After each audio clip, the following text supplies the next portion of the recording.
Imagine someone on the street giving you advice. You might think, maybe they're biased. Who says this is good for me? Maybe they have their own interest in mind.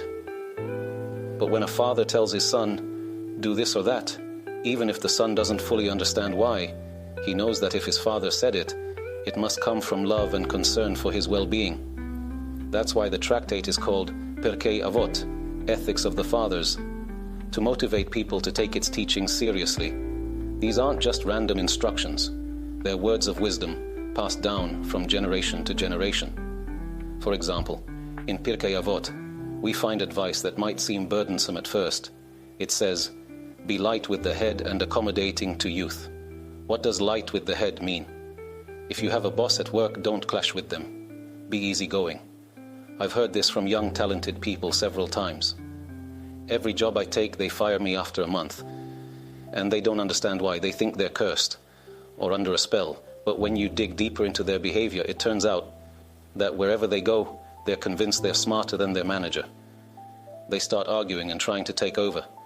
But as the Mishnah teaches, be light with the head. Recognize who's in charge.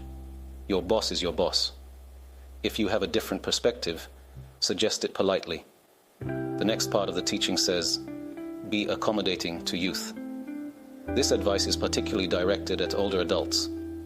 Often when older people see younger individuals making mistakes, it drives them crazy, and they respond with anger, leading to conflicts. The teaching says, be understanding and patient with youth. If you've lived long enough to gain wisdom, represented by white hair, remember that they don't yet have the life experience you do. Meet them halfway.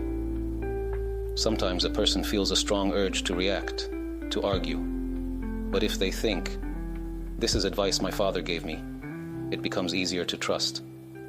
Even if one's father wasn't highly educated or didn't give this specific advice, knowing that Pirkei Avot, a collection of wisdom passed down for generations, carries these teachings can inspire people to take them seriously.